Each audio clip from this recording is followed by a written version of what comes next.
estamos bastante completos. Ujú.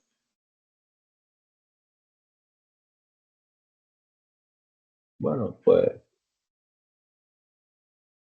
nada, pues vamos a ir empezando, ¿verdad? Ok, Buenos días, ¿verdad?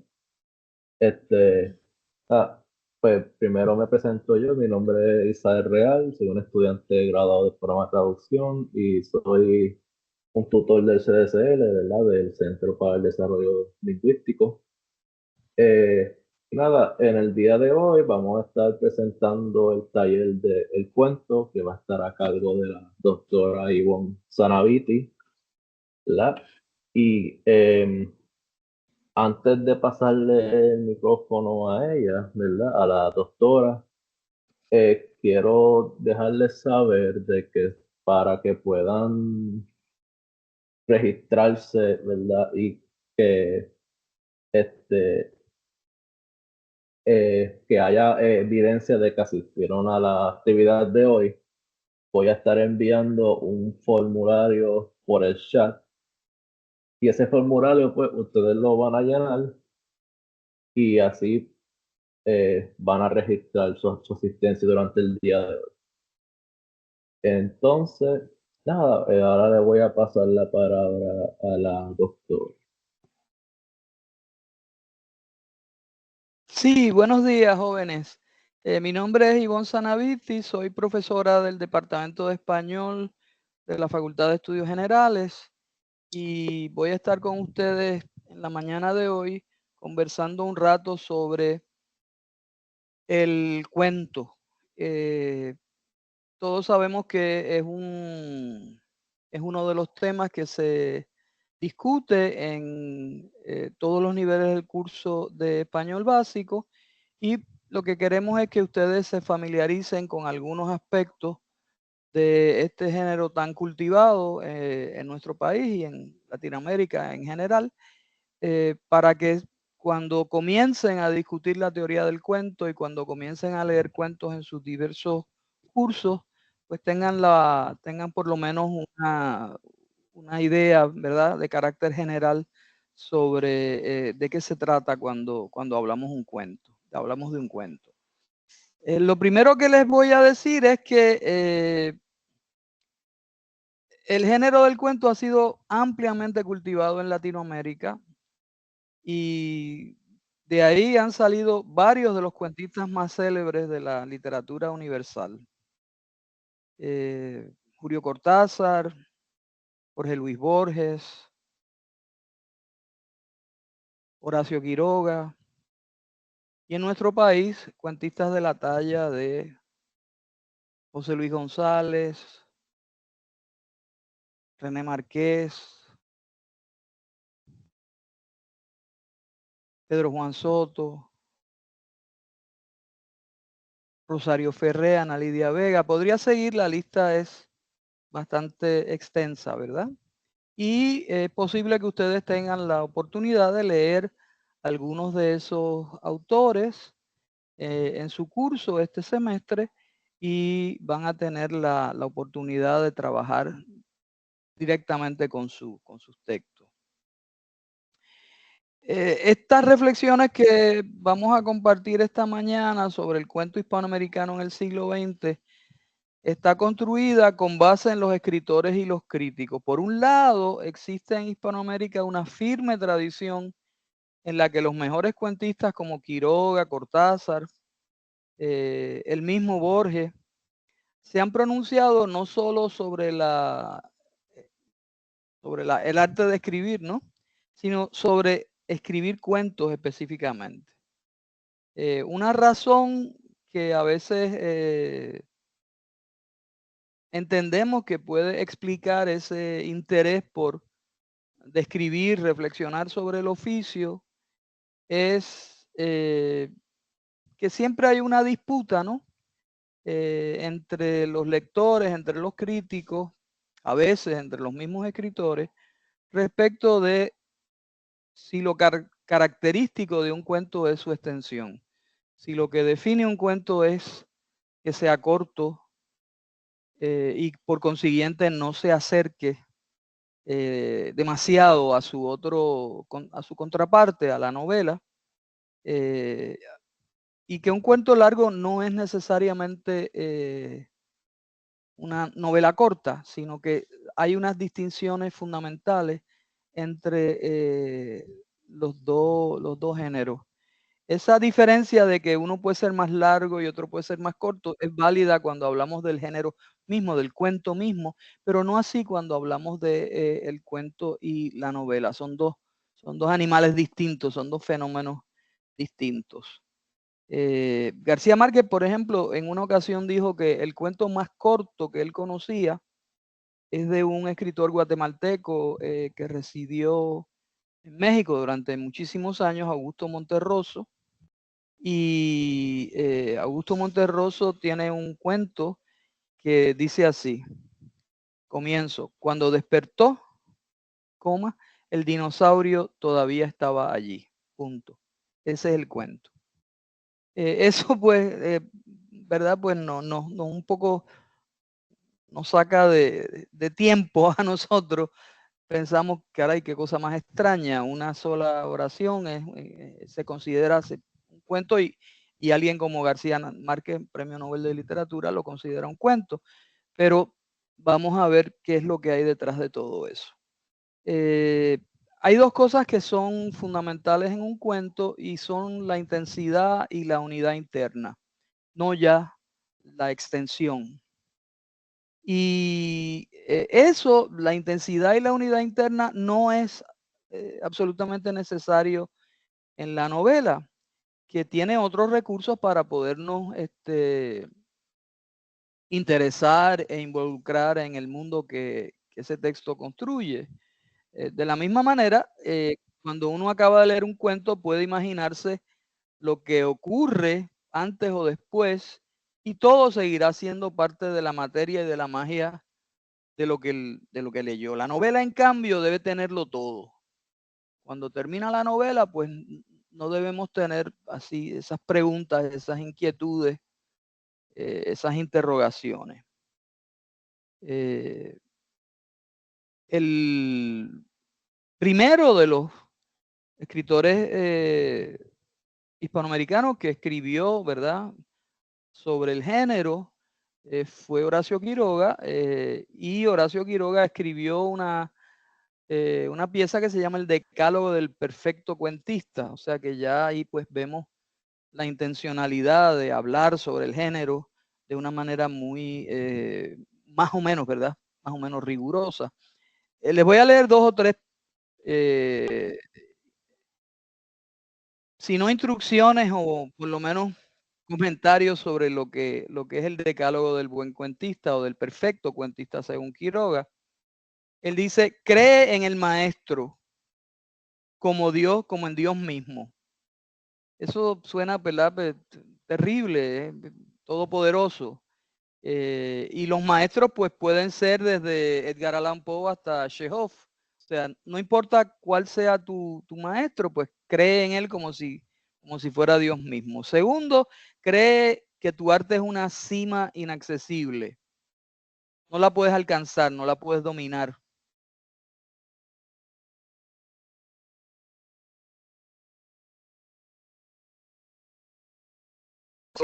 Tercero, resiste a la imitación, resístete a la imitación. Pero imitas y la influencia es muy grande. Más que cualquier otra cosa, el desarrollo de la personalidad es una larga paciencia, es un camino muy, muy largo. Eventualmente encontrarás tu voz. Todos empezamos copiando modelos, ¿verdad?, de los escritores que conocemos, que nos gustan. Y entonces poco a poco vamos dejando a los modelos atrás y vamos alcanzando nuestra propia voz. Si tenemos la paciencia, ¿verdad?, de seguir en el oficio. El cuarto consejo dice: ten fe ciega, no en tu capacidad para el triunfo, sino en el ardor con el que lo deseas. Ama a tu novia, a tu arte como a tu novia, dándole todo su corazón. Muy romántico, ¿verdad? Todos los consejos tienen unos elementos metafóricos y muy pasionales en Quiroga.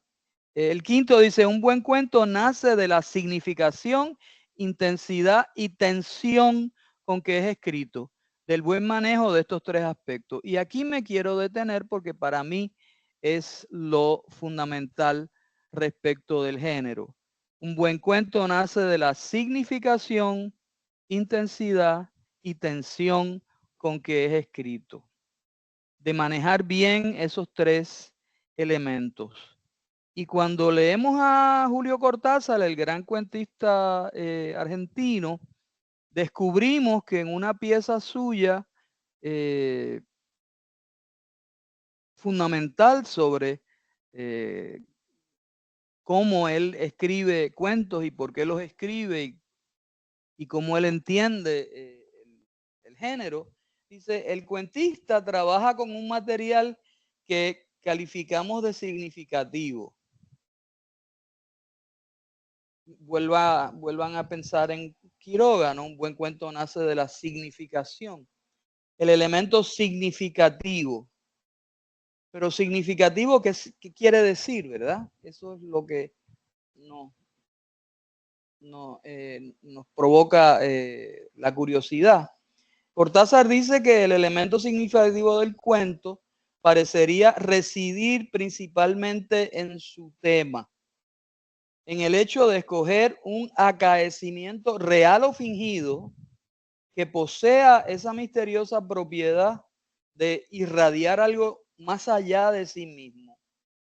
Eso quiere decir muchas cosas, pero entre ellas, quizá la fundamental sea que un episodio doméstico común y corriente se puede convertir en el resumen de una cierta condición humana o en el símbolo de un orden social o histórico. Eso quiere decir que significativo puede ser cualquier suceso. Lo que lo hace significativo no es el suceso en sí mismo, sino lo que el suceso puede revelar respecto de la condición humana, de lo que nos hace seres humanos, de lo que nos hace personas.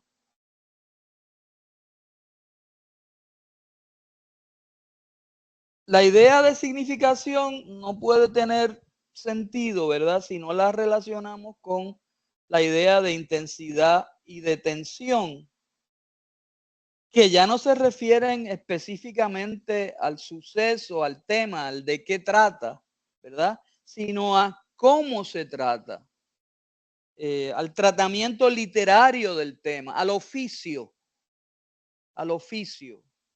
y a la técnica que se utiliza para desarrollar el tema.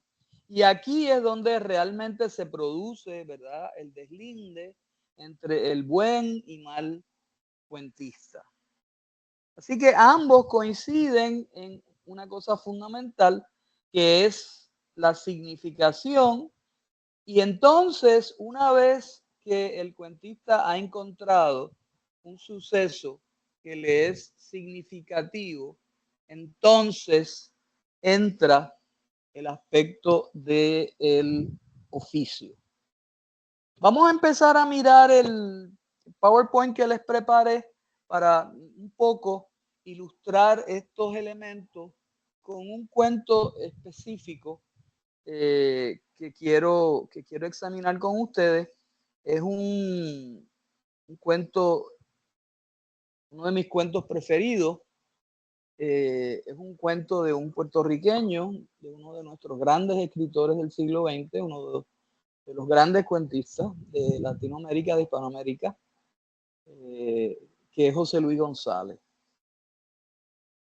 Vamos a ver el PowerPoint. Se titula el cuento y utilizo para empezar una cita de Cortázar donde él define el género. Dice, un cuento es una síntesis viviente a la vez que una vida sintetizada, algo así como un temblor de agua dentro de un cristal, una fugacidad en una permanencia.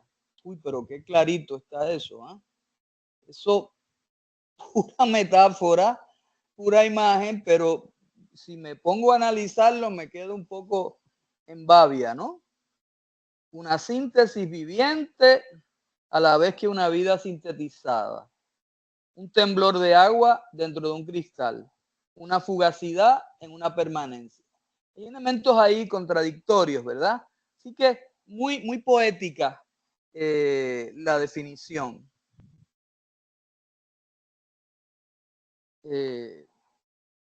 Añade Julio Cortázar, y a mí siempre me ha parecido muy útil este acercamiento de Cortázar a lo que es un cuento, porque habla de la relación de la fotografía y el cuento.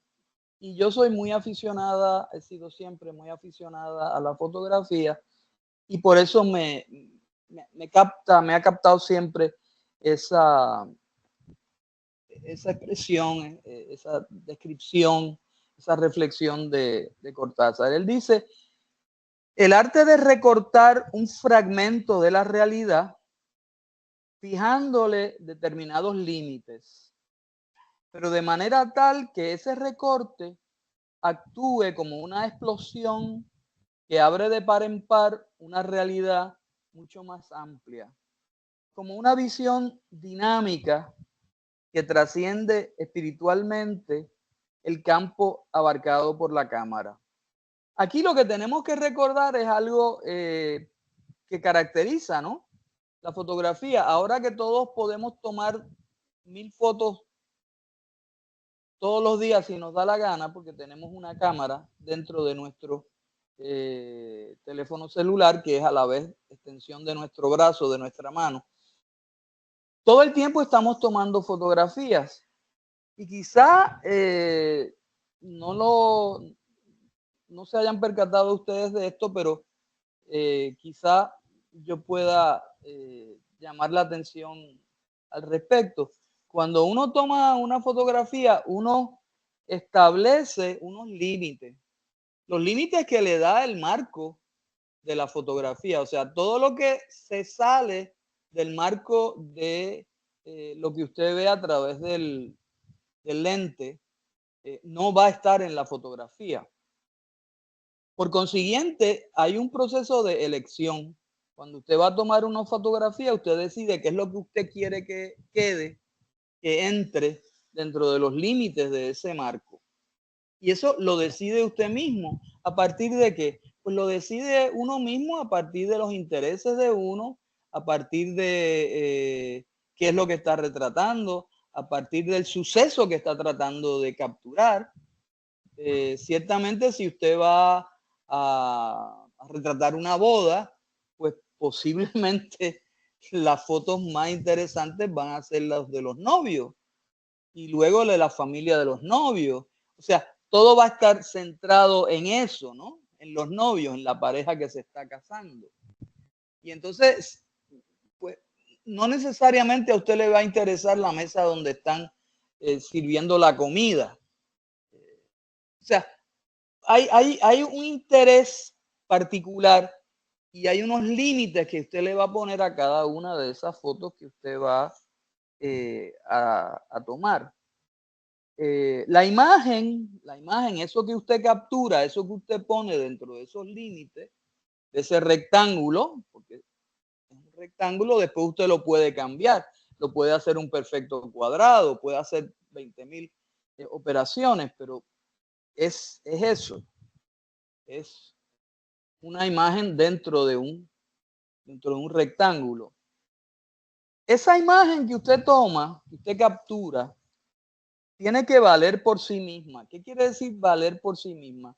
Pues tiene que sostenerse sobre sus propios pies, tiene que comunicar algo, tiene que significar algo, tiene que servir algún propósito, tiene que ser capaz de actuar en el espectador o en el lector como una especie de apertura que proyecta la inteligencia y la sensibilidad hacia algo que va mucho más allá de la anécdota visual o literaria contenidas en la foto o en el cuento.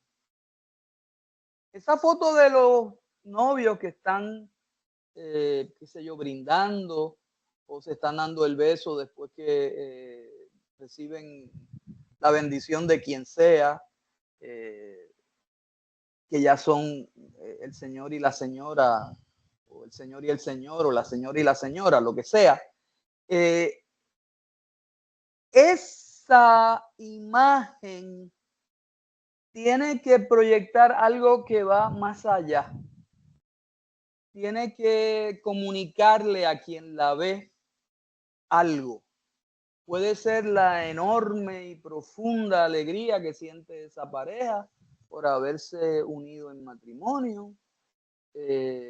Puede haber algo en la mirada de alguno de ellos dos que manifieste o que revele que hay algo extraño en esa unión, en esa pareja, lo que sea, pero tiene que comunicarle algo, ¿verdad?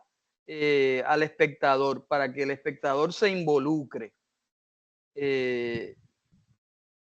Miren esta imagen. Ciertamente no es la de la boda, es mucho más dramática y es una foto que yo tomé cuando en el año 19 hubo una gran manifestación en Puerto Rico, en nuestro país, que tuvo como consecuencia ulterior la renuncia del entonces gobernador. Fíjense que la foto reúne toda una serie de elementos visuales, hay texto en la fotografía, somos más, no tenemos miedo, abajo el patriarcado, fuera la policía, toda una serie de mensajes que son indicativos de el nivel y el grado de protesta que recogen esas figuras dentro de esa multitudinaria marcha que se celebró. Esa es una fotografía que impresiona. Esa fotografía no la podemos dejar de mirar porque nos llama mucho la atención. Y las fotografías deben tener esto. El fotógrafo y el cuentista, entonces, vamos a ver en qué se parecen el fotógrafo y el cuentista, tal y como lo explica Cortázar, de hecho, tiene una explicación que a mí me parece excelente. Él dice que tanto el fotógrafo y el cuentista se ven precisados a escoger y limitar una imagen o un suceso que sean significativos. Uno.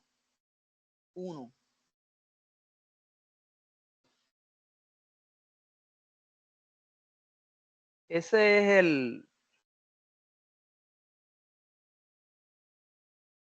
eso es lo fundamental. El cuento parte de la noción del límite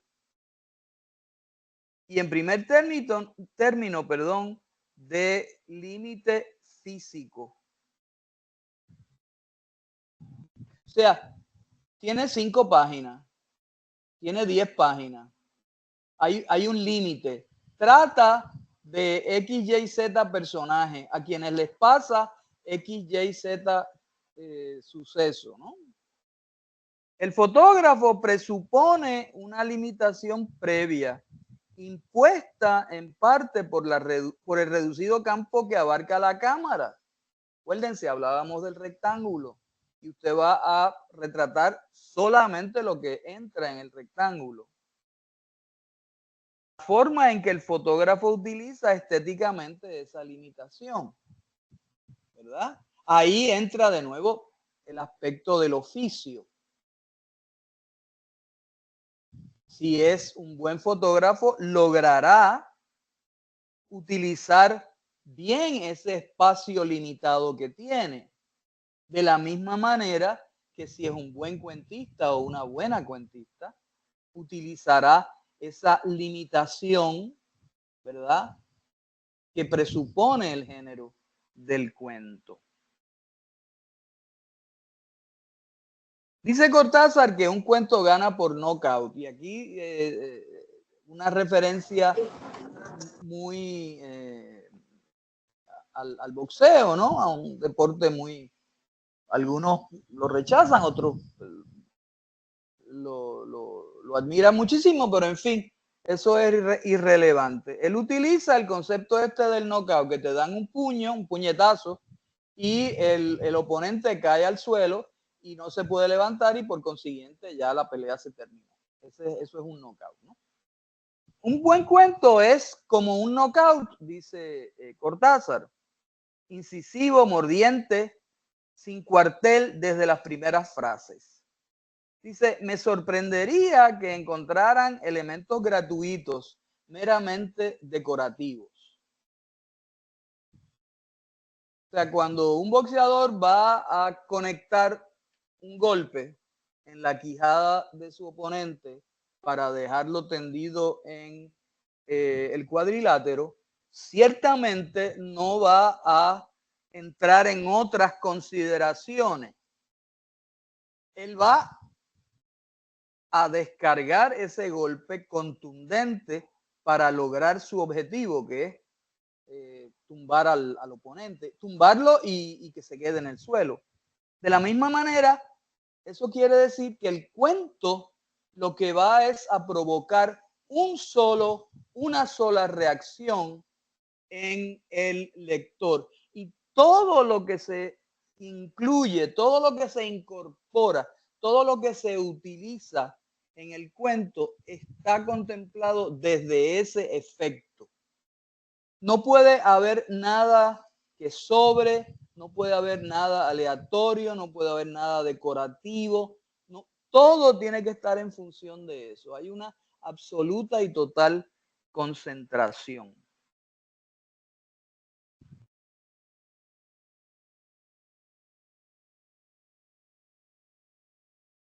José Luis González, nuestro escritor, el gran cuentista que llevó el cuento puertorriqueño a mitad del siglo a mitad del siglo XX a la calle. Posiblemente ustedes han leído, aunque sea uno de sus cuentos, uno, por cierto, brevísimo, que se llama La Carta. Creo que no tiene más de 100 palabras. Y creo que está en el currículo de la escuela pública de nuestro país. Y lo que él hace en ese cuento es paradigmático, porque precisamente es una especie de lección magistral en cuanto a cómo se construye un cuento. El cuento es la historia de un muchacho puertorriqueño que vivía en el campo, viene a vivir a la ciudad buscando trabajo, porque en el campo ahí no hay trabajo, es una época muy difícil en nuestro país, hay mucho desempleo, hay mucha hambre, hay muchos problemas sociales, económicos, y este muchacho viene a San Juan buscando trabajo. Entonces, el cuento se llama La Carta porque se trata de una carta que el joven le escribe a su mamá, contándole cómo le ha ido, ¿no? Algo muy, muy común. Antes de los celulares, ¿verdad? Antes se escribían cartas. Pues él le escribe una carta muy breve a su mamá, le dice, mira mamá, estoy bien, muchos saludos, te quiero mucho, estoy trabajando, me estoy ganando unos chavitos, en cuanto junte algo, pues le mando dinero para ayudarla a usted con sus gastos, con la casa. Me va muy bien, me siento muy contento. Y entre otras cosas, la carta está llena de errores ortográficos, porque obviamente es un muchacho que tiene muy poca educación, aunque es un adulto, es prácticamente un analfabeta funcional, ¿no?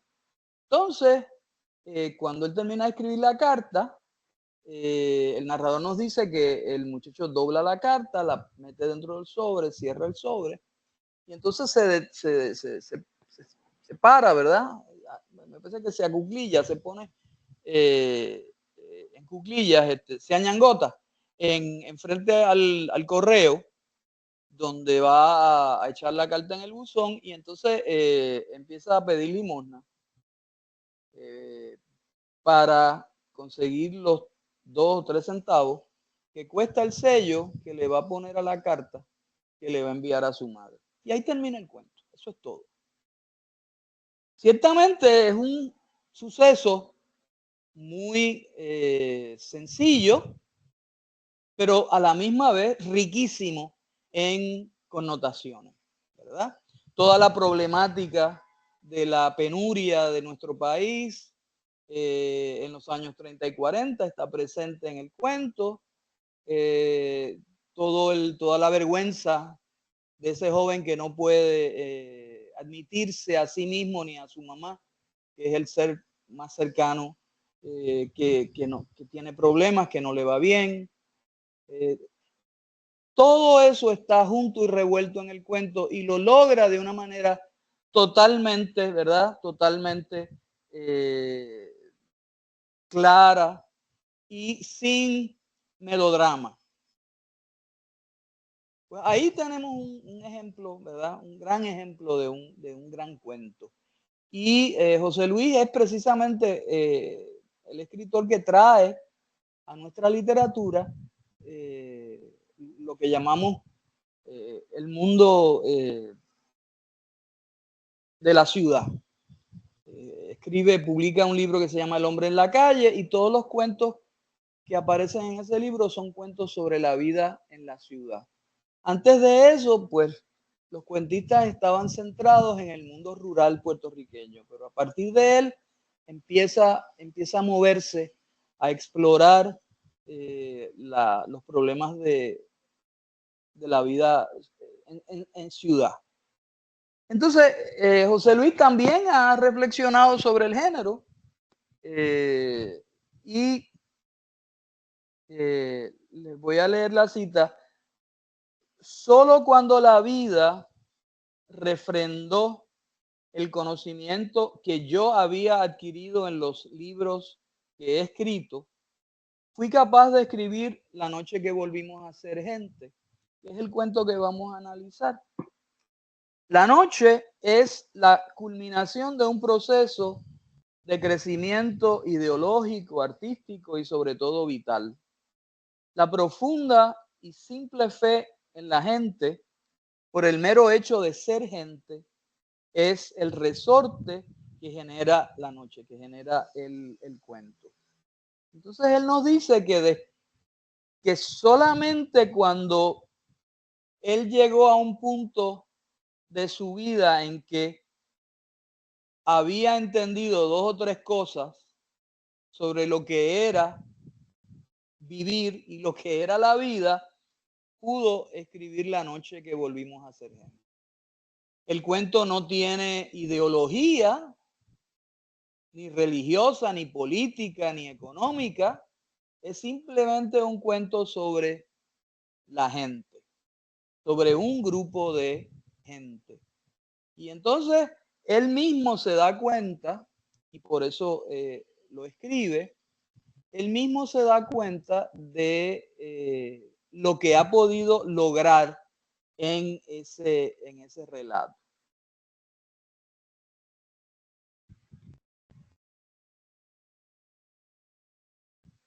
A partir de 1945, y ya estoy entrando ¿verdad? En la cuestión del cuento propiamente, millones de puertorriqueños emigraron a los Estados Unidos de Norteamérica, uno de los más grandes éxodos de población que registra la historia contemporánea.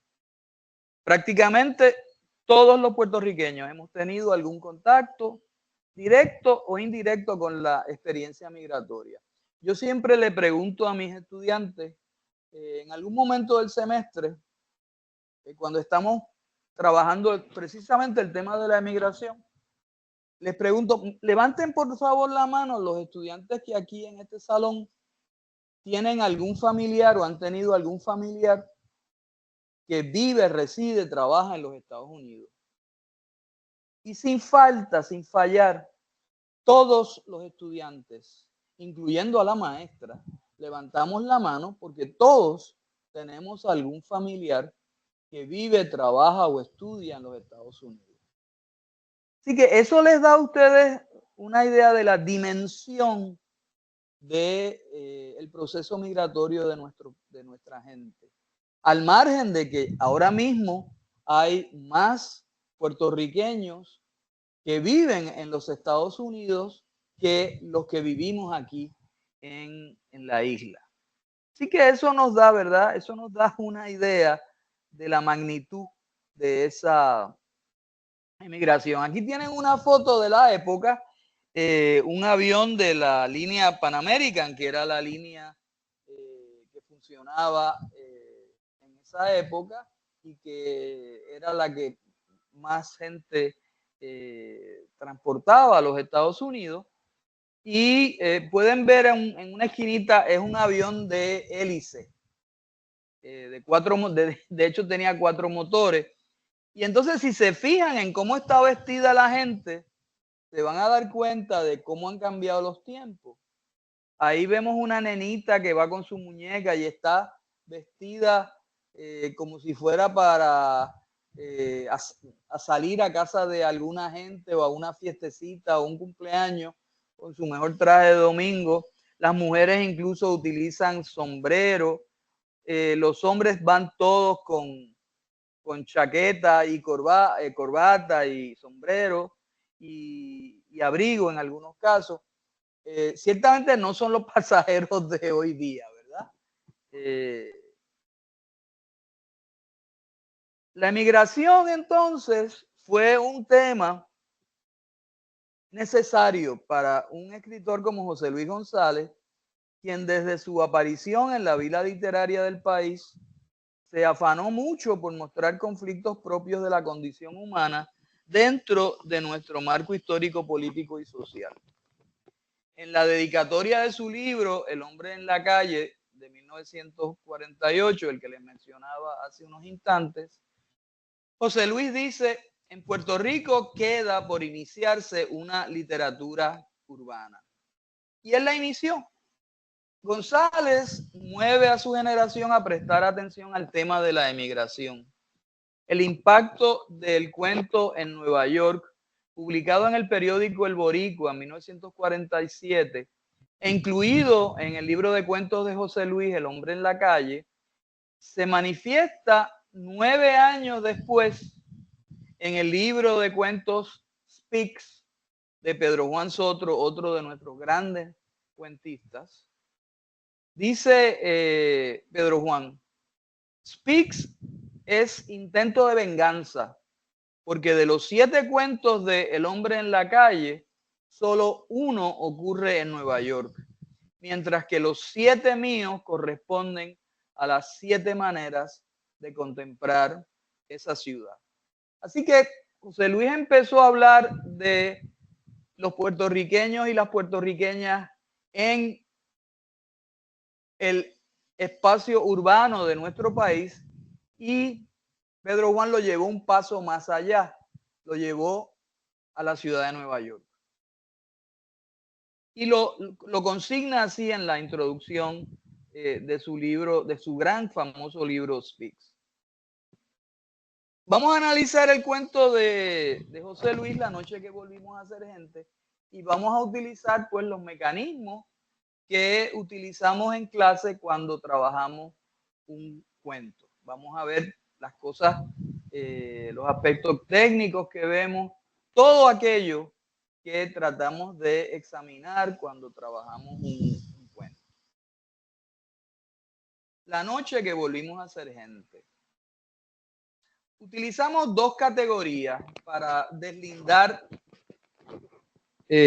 aspectos del cuento: el nivel de la historia y el nivel del discurso. El nivel de la historia trabaja con lo que pasa, con los acontecimientos, con el contenido. Y el nivel del discurso trabaja con cómo se presentan los acontecimientos, o sea, con la técnica. Cómo se cuenta lo que se va a contar. Qué recursos se utilizan para contar esa anécdota. Dentro de la perspectiva del nivel de la historia hay varias cosas que tocamos. El título, el asunto, el tema, el ambiente, los personajes. Esas 5 cosas son fundamentales, ¿verdad? ¿Qué nos revela el título? ¿Cuál es el asunto? ¿Cuál es el tema? ¿En dónde se ambienta el cuento? ¿Y qué podemos saber de los personajes?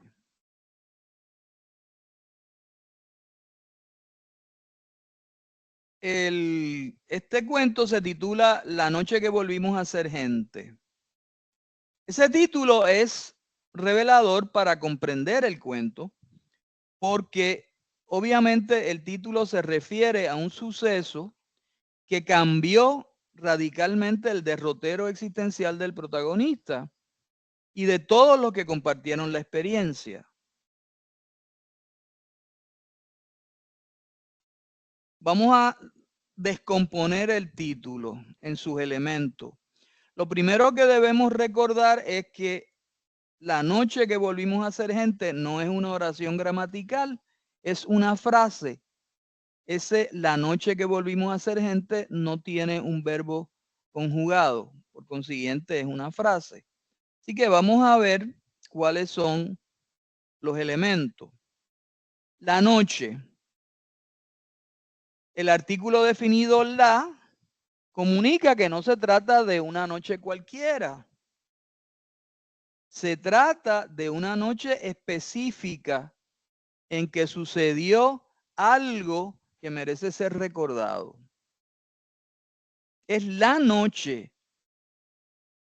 en que yo nací, la noche en que yo me casé, la noche en que se murió mi abuelo, la noche en que viajé por primera vez en avión. Es la especificidad.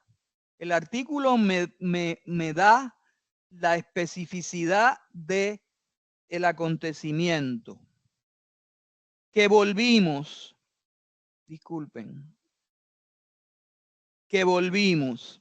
Y aquí utilizamos, ¿verdad?, el verbo, porque el verbo nos da muchas cosas. Las palabras están cargadas de sentido y cuando las leemos,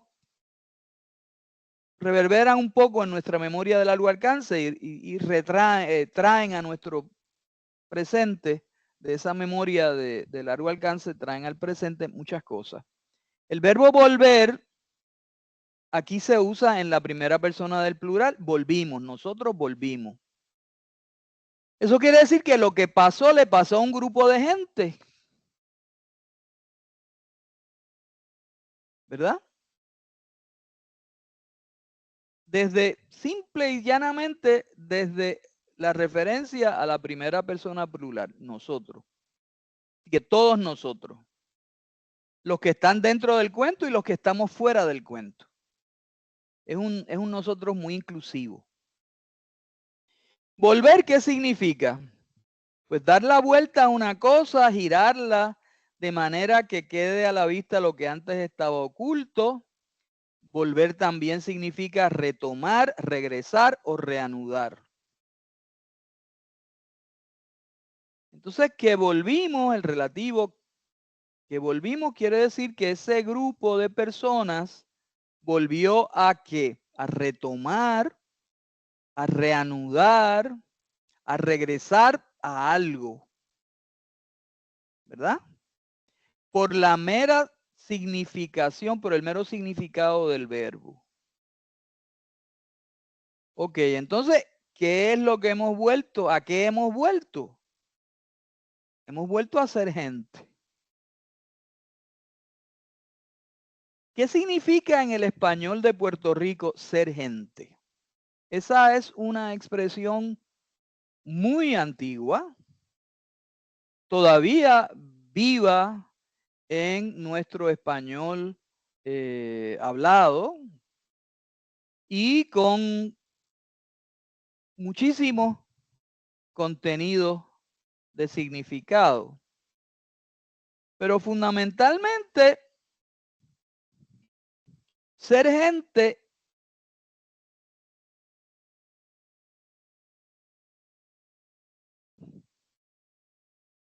es importante porque la respuesta a esa pregunta nos revela el asunto del cuento.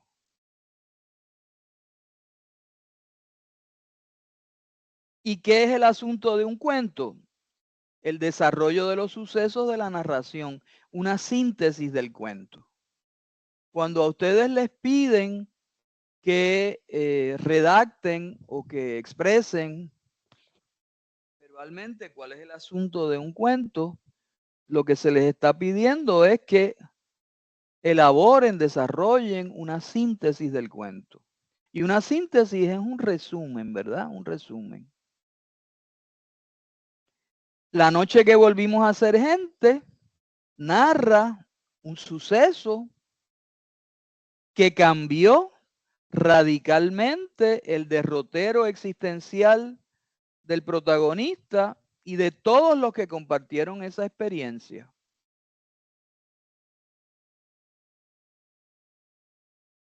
¿Cuál es el suceso? Todavía no lo sé porque no he leído el cuento.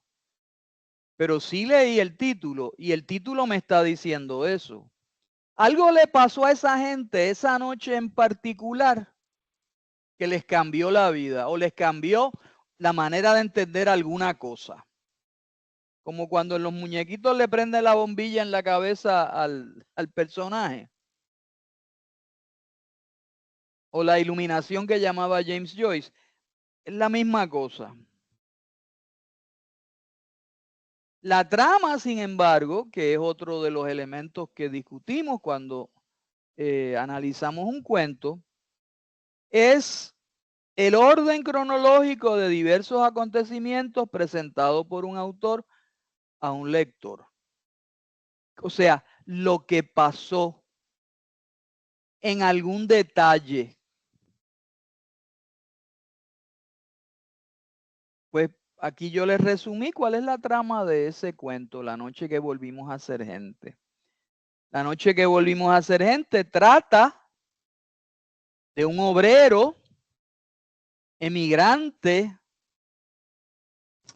que espera el nacimiento de su primer hijo. Llegado el momento del parto, lo vienen a buscar para que esté presente y acompañe a su mujer. La llegada a la casa se atrasa porque ocurre un enorme apagón en la ciudad. Finalmente, el protagonista llega a su casa, conoce a su hijo y confronta a su mujer. De ahí pasa a la azotea donde los vecinos celebran una fiesta y contemplan las estrellas. Es en ese momento en que el protagonista sufre una experiencia epifánica. Y epifánica no es de Epifanio, el de la televisión, sino epifánica quiere decir reveladora, descubridora, que te lleva a entender cosas, ¿verdad? Esa trama se podría elaborar un poco más si uno quiere. Por ejemplo, trata de un obrero emigrante puertorriqueño que espera el nacimiento de su primer hijo. ¿Ok? Le añadimos que es puertorriqueño porque no lo menciona. Llegado el momento del parto, lo vienen a buscar, ¿dónde? A su trabajo. ¿Y en qué trabajaba él? En una fábrica. para que esté presente y acompañe a su mujer. La llegada a la casa se atrasa porque ocurre un enorme apagón en la ciudad y él estaba en el metro y tiene que caminar el trayecto restante hasta llegar a su casa. ¿Ok? Se pueden añadir elementos para darle todavía más, ¿verdad? Más información al lector. Todo depende de cómo usted quiera, ¿verdad? Escribir esa trama.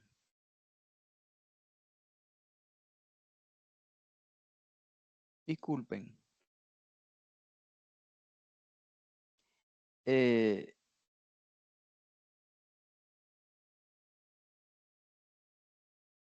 pasa aquí? Estamos dando para atrás. Me perdonan, pero tuve aquí un problema. Ok. El apagón al cual se refiere la trama es el gran apagón de la ciudad de Nueva York que ocurrió el 9 de noviembre de 1965. Estamos hablando de algo que ocurrió en la mitad del siglo XX, ¿verdad? Hace ya, pues qué sé yo, casi 60 y pico de años, 60 años. Aquí tienen ustedes la portada de la revista Life, una revista muy importante y conocida de la época. Un semanario, de hecho, era una revista que salía semanalmente.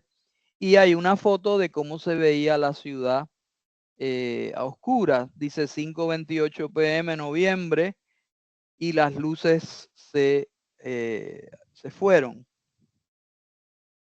Aquí de nuevo otra foto muy famosa de todo el paisaje nocturno de la ciudad con los contornos de los edificios alumbrados exclusivamente por la luna.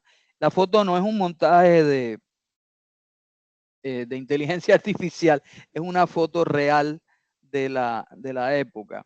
Y aquí la portada del periódico de New York Times, donde dice Power Failure, Blacks Out Nueva York, thousands trapped in the subways, looters and vandals hit some areas. Esos thousands trapped in the subways, esos miles que quedaron atrapados en los túneles del metro de la ciudad, en uno de esos túneles, en uno de esos carros de vagones del metro es que está nuestro protagonista.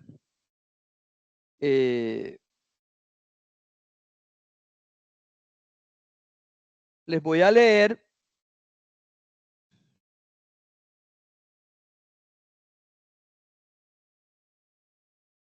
¿Qué pasó aquí?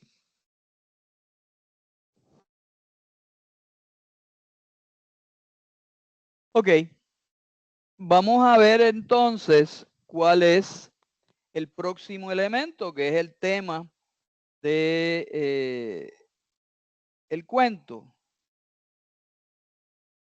El tema lo definimos como el comentario que un autor o autora hace sobre la condición humana. La condición humana, ¿qué significa? La condición humana es aquello que nos hace seres humanos, aquello que nos define como seres humanos. Es un concepto, ¿verdad? Que trata de recoger los aspectos más nobles o más elevados de lo que somos los seres humanos. Y en este caso, el tema del cuento está implícito en el título. La experiencia emigratoria con todos sus atributos y particularidades, hacinamiento, prejuicio, trabajo enajenante, pobre calidad de la vida, resulta en que las personas olviden su condición de seres humanos.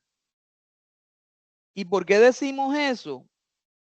Bueno, porque el final del cuento nos permite hacer esa aseveración, nos permite proponer esa explicación. Cito del cuento y cito justo el final del cuento. Ya el protagonista salió de los túneles, subió a su edificio, conoció a su hijo porque ya había nacido. El niño es un varón y nace en la casa con una comadrona, y entonces ya ha pasado el momento de, ¿verdad?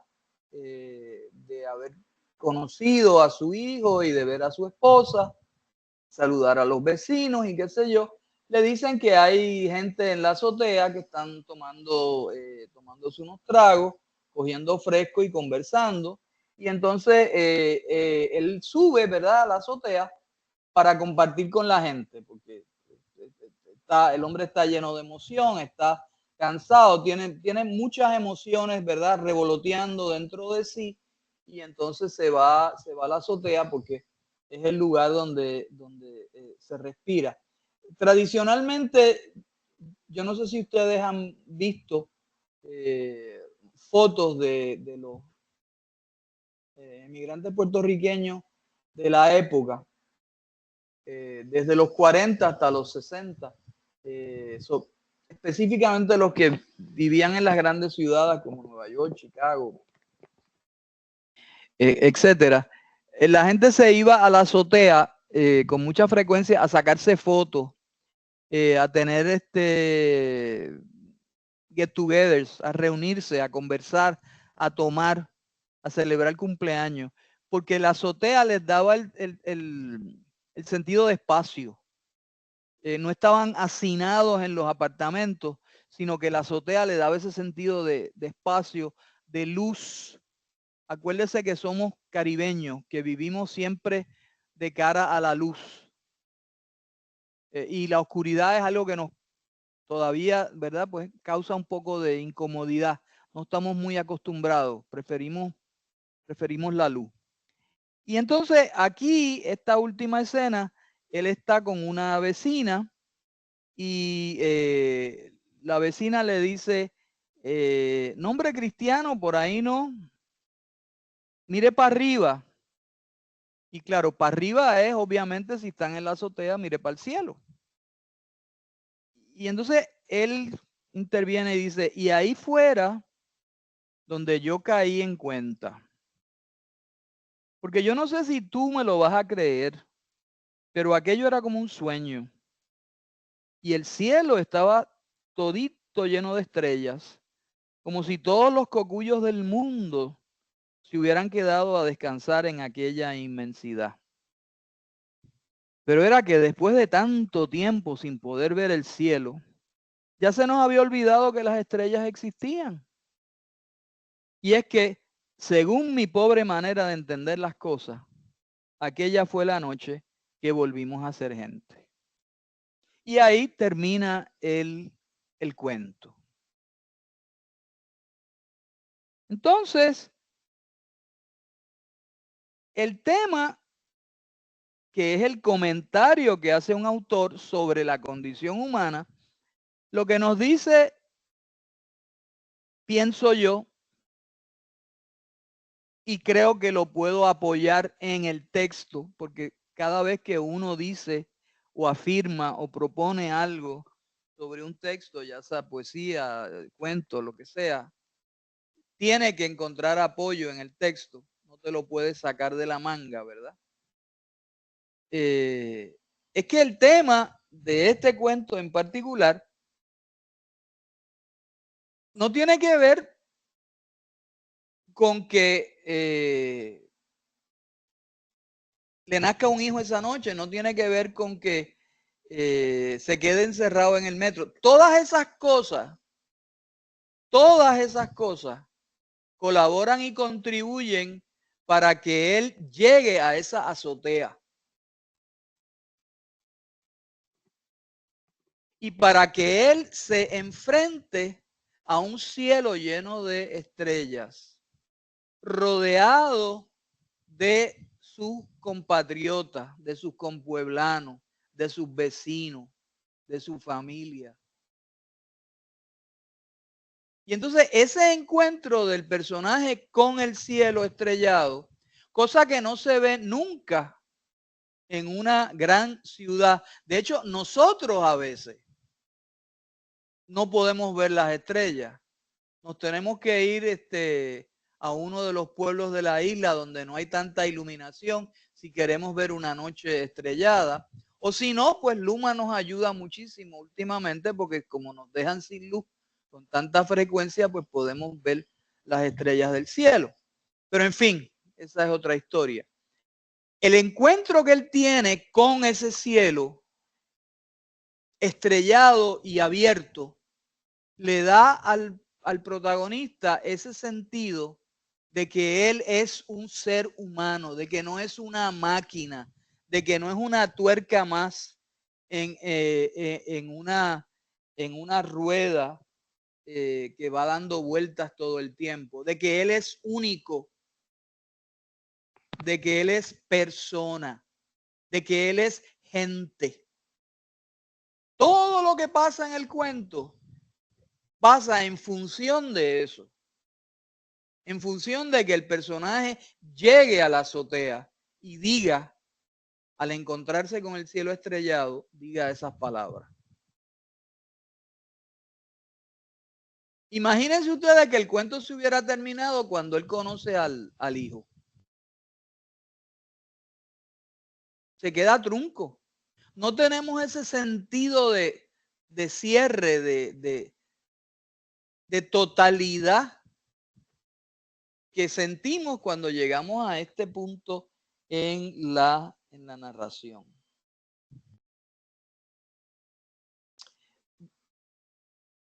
Vamos a hablar un poquito del ambiente del cuento.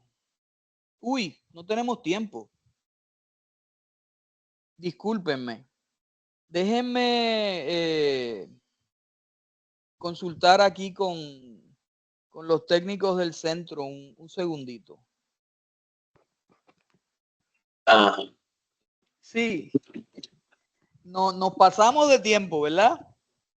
Esto dura hasta las 11:15. Ok, perfecto, perfecto. Pues gracias. Claro. Ok, vamos a entonces a ver rapidito lo que nos falta. El ambiente. Obviamente, el 9 de noviembre del 65, un gran apagón dejó a 8 estados de la costa este norteamericana, entre ellos a Nueva York, sin luz, paralizado durante 13 horas con más de 35 millones de personas a oscuras. Y nunca se supo por qué. Por primera vez en su historia, Estados Unidos experimentó un gran apagón eléctrico. Ese es el ambiente en que se desarrolla el cuento. La total, ¿verdad? La total oscuridad de la ciudad. Aquí hay unas imágenes que les conseguí sobre cómo eran esos vagones del tren en completa oscuridad, cómo se veían las calles iluminadas únicamente por los focos de los automóviles. Aquí ven los miles de personas caminando por la ciudad a oscuras y con la única luz de la de los automóviles.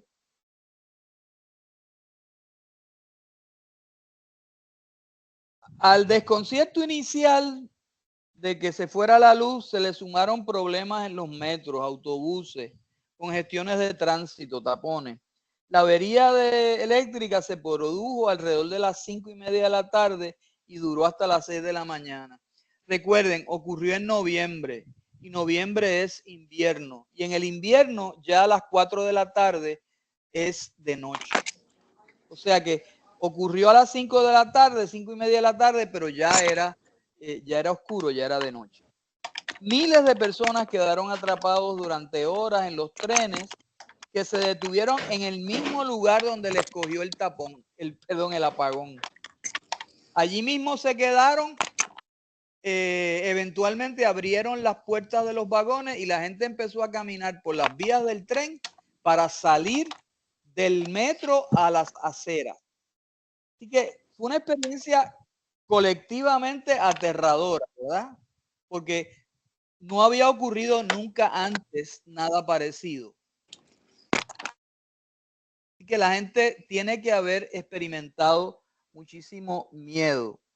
Los pasajeros de los trenes tuvieron que ser desalojados al no poder resolver el conflicto eléctrico.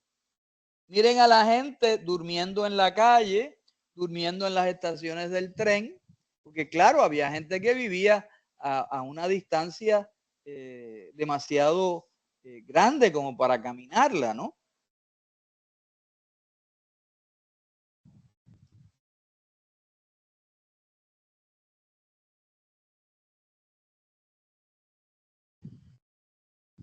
El narrador del cuento nos explica lo que pasó y dice, cuando fuácata, ahí fue, que se va la luz y el tren empieza a perder impulso hasta que se queda parado en la misma mitad del túnel entre dos estaciones. Bueno, pues fuimos saliendo del tren hasta que no quedó nadie adentro. Entonces, cuando estuvimos todos alineados allá abajo, los inspectores empezaron a recorrer la fila que nosotros habíamos formado y nos fueron explicando así por grupo, ¿ves? Que lo que pasaba era que había habido un blackout, o sea, que se había ido la luz en toda la ciudad y que no se sabía cuándo iba a volver. Aquí quiero que noten, no lo hice en la cita anterior del cuento, pero quiero que noten el tono hablado del cuento. Este cuento tiene la particularidad técnica de que recibimos los lectores y las lectoras la impresión de que se nos está hablando a nosotros y de que el cuento nos lo está contando la persona que vivió la experiencia.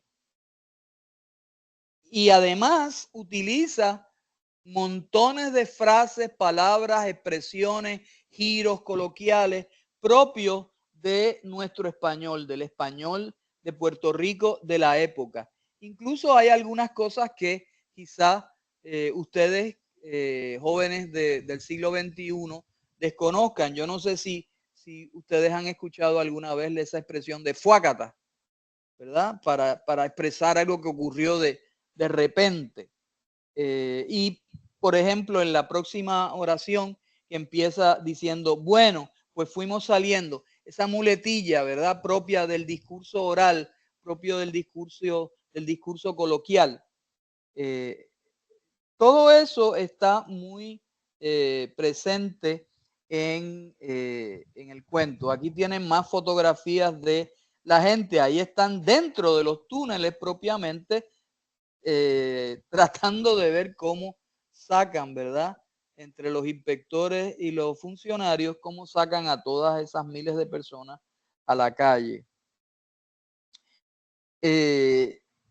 Vamos a hablar ahora un poquito de los personajes.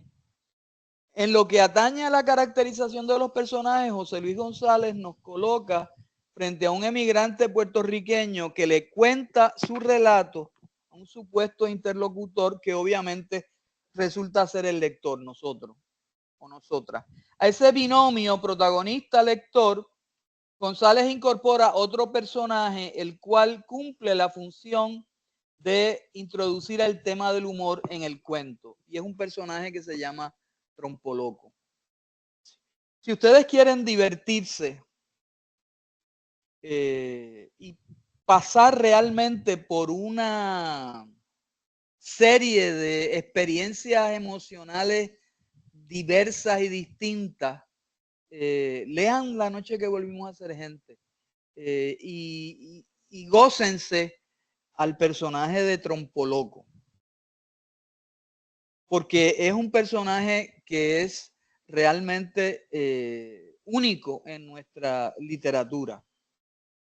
Trompoloco es un